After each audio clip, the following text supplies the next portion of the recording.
جس میں ایک بازاری زبان جس کا سرمایہ ناز ایک بے غایت شاعری کا مجموعہ خودر تھا، منازل ارتقاء طے کرتے ہوئے اس سطح امتیازیہ کے قریب قریب پہنچ گئی جہاں دنیا کے اعلیٰ تر زبانیں اپنا سکہ جما رہی ہے۔ کل کی ہی بات ہے جب تک سے تک ملا لینا کمال فن سمجھا جاتا تھا۔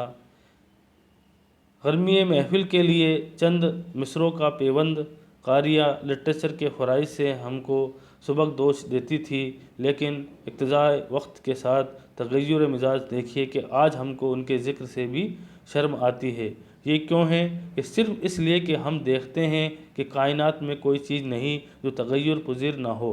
ہمارے جذبات بدلے، خیالات بدلے، تغیر بدلے، حالت کے ساتھ ساتھ آثار خارجی بھی جن میں ہم گھرے ہوئے تھے کچھ سے کچھ ہو گئے، غرض زمین بدلی، آسمان بدلا اور ہم بھی وہ نہیں رہے جو پہلے تھے، اور ابھی معلوم نہیں مؤثر خارجی اور واقعات کی قدرتی روہم کو کہاں سے کہاں لے جاتی ہے۔ اس کس مکس اور سلسلہ انقلابات میں اتنا ہوش کہاں کہ طبقات ارتقائی کی درمیانی کڑیاں آپ کو گنائی جائے۔ صرف یہ سمجھ لیجئے کہ بوسیدہ اور فانی اجزاء کی جگہ قومی تر عناصر نے لی اور عقلی میں سخن کی شریف تر مسیحائی عالم وجود میں آئی، جن سے اردو ساکن سوا لٹریچر ایک دم سے آشنا فلسفہ ادب ہو گیا۔ یہ ہم نے اردو لٹریچر کے عناصر خمسہ سبق کا پہلا اقتباس ہم نے پڑھا، ابتدائی اقتباس۔ اس میں ہمارے مصنف مہدی حسن آفادی نے اس زبان کے ارتقائی سفر اور اس کے ادب کے ارتقائی سفر کا جائزہ لیتے ہوئے اس کی تشکیل اور توسیع میں مختلف ادیبوں کی رہنمائی کا ذکر فرمایا ہے کہ کس طرح وہ زبان جو 19ویں صدی کے دور آخر میں اپنی جو پوری شکل کے ساتھ نمودار ہوئی، اس میں بڑے بڑے ادیبوں نے اس میں لکھنا جاری اور شاعری کیا۔ ایسے حالات میں اسے کن کن مشکلات اور مراحل سے گزرنا پڑا، اس کا ذکر بھی انہوں نے اس اقتباس میں کیا ہے، اور انہوں نے بتایا کہ اردو ادب کو فروغ دینے میں جن اہم شخصیات نے اپنا اہم رول ادا کیا اور اردو ادب کو اعلیٰ ترین عہدے تک پہنچایا، ان اشخاص میں میری نظر میں کون کون سی شخصیت ہو سکتی ہے، یعنی مہدی آفادی نے اپنی نظر میں اردو ادب کو فروغ دینے والی شخصیت کا ذکر اس طرح کیا ہے۔ وہ لکھتے ہیں کہ میری غرض لائق عزت، یعنی ان اردو لٹریچر کے عناصر خمسہ میں سب سے پہلے سر سید احمد خاں، اس کے بعد پروفیسر محمد حسین آزاد، نذیر احمد، الطاف حسین حلی اور علامہ شبلی نعمانی، یعنی ان 5 شخصیتوں کو انہیں اردو لٹریچر کے عناصر خمسہ میں کے قابل ذکر فرمایا ہے۔ وہ لکھتے ہیں کہ جن کے قلم کی سائے میں اردو یعنی کل کی چھوکری اتنی روداد ہوئی کہ یورپ یعنی مغربی بہنوں سے بے تکلف آنکھیں ملا سکتی ہے۔ ان میں ہر شخص اپنے لحاظ سے ادب کے ساتھ ساتھ اپنے دائرے کا آپ مالک ہے، اور جس طرح ادب القدمہ یعنی کلاسیکی آج واجب التعظیم سمجھا جاتا ہے، ایک وقت آئے گا جب ان کی ادبیات کا بیشتر حصہ لائق پرستش اور غیر فانی سمجھا جائے گا۔ یعنی مہدی آفادی لکھتے ہیں کہ میری نظر میں اردو لٹریچر کو فروغ دینے والی جو شخصیت وہ سر سید احمد خان، آزاد، نذیر احمد، حالی اور شبلی ہے، جنہوں نے اردو زبان کو جو کل کی چھوکری سے اس میں تشبیہ دیتے ہوئے کہا ہے کہ اس میں اتنی بہترین تحریریں لکھی، اتنی بہترین طریقے سے ادب کو فروغ دیا کہ جو کلاسیکی زبان تھی وہ اپنے نئی شکل میں، جدید شکل میں نمودار ہو کر یورپی زبان کی تھی، یعنی مغربی بہنیں کو تسبیہ دی یورپی زبانوں سے بےتکلف انداز میں، مزاحیہ انداز میں لکھتے ہیں کہ ان سے کسی بھی طریقے سے کم نظر نہیں آتی کہ اردو کے ادب کو فروغ دینے میں جن نے بے کمال اپنا رول ادا کیا ہے۔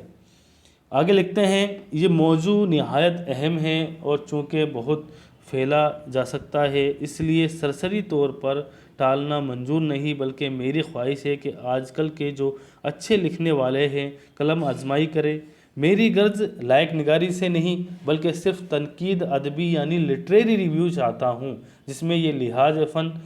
فرداً ہر مصنف کے نتائج فکر کی خصوصیات اس طرح دکھائی جائے کہ ایک حد تک تنقیدات عالیہ یعنی ہائر کریٹیسزم کا حق ادا ہو جائے۔ یعنی وہ کہتے ہیں کہ جو ادب لکھا جا رہا ہے، جس زبان میں ادب لکھا جا رہا ہے، اس ادب کے ساتھ ساتھ اس کی تنقید بھی ضروری ہے، اس کا کرٹیسزم بھی ضروری ہے، تاکہ ادب کی اصلاح ہو سکے اور ادب زیادہ اچھے طریقے سے لکھا جا سکے۔ آگے لکھتے ہیں، سر سید نے ادب اور معقولات پر جس حد تک مشتبہ رنگ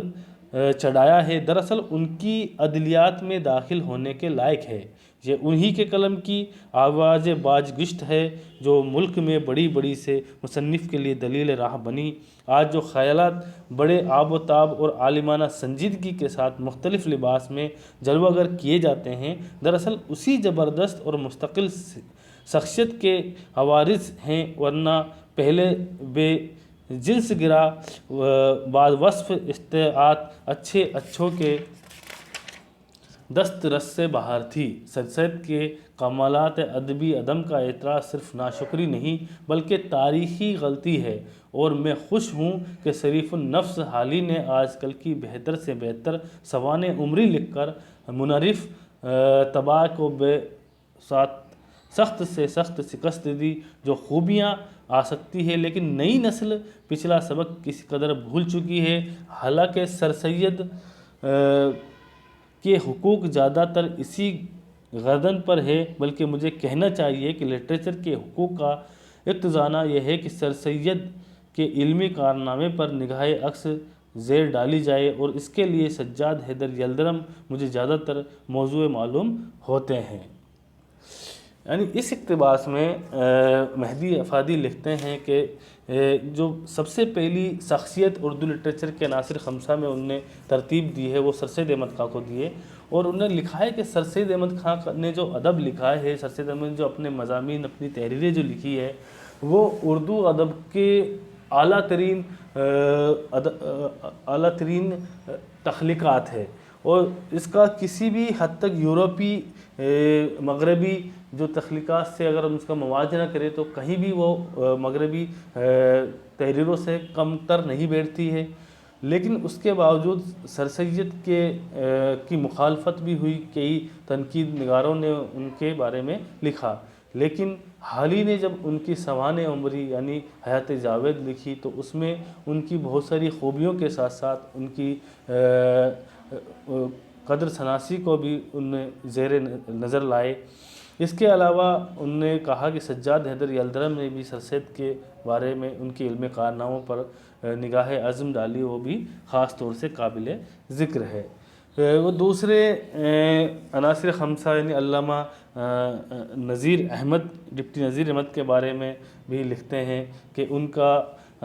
افتخار عالم کے سر لگانا چاہتا ہوں کہ جنہوں نے حال میں مولانا کی نہایت مفصل سوانح عمری شائع کی ہے۔ یہ سر استحقاق ہے، ان سے بہتر کوئی شخص خیال میں نہیں آتا۔ یہ لکھی گئی اور ہمدردانہ سخن گستار نے لکھی گئی۔ اس ضرورت ہے کہ نذیر احمد کو ایک حد تک اقلبات سے رسیا تڑاتے رہے، لیکن ادب اور منقولات سے متعلق جو دفتر انہوں نے چھوڑا ہے وہ اس قدر اہم ہے کہ کچھ سرسری ریمارک کرنا چاہتا ہوں کہ مگر سمجھ میں نہیں آتا کہاں سے شروع کروں۔ ان کے علاوہ ان کے اعلیٰ درجے کے عربیت کے ساتھ ساتھ بے مثل قدرت بیان، وسیع ذخیرہ الفاظ اور تصرفات جو جدت خیال اور طریقانہ نکتہ سخینوں کے لحاظ سے صرف اس شخص کا حصہ ہے، لٹریچر کی جان ہے، اس پر اضافہ کیجیے۔ اردو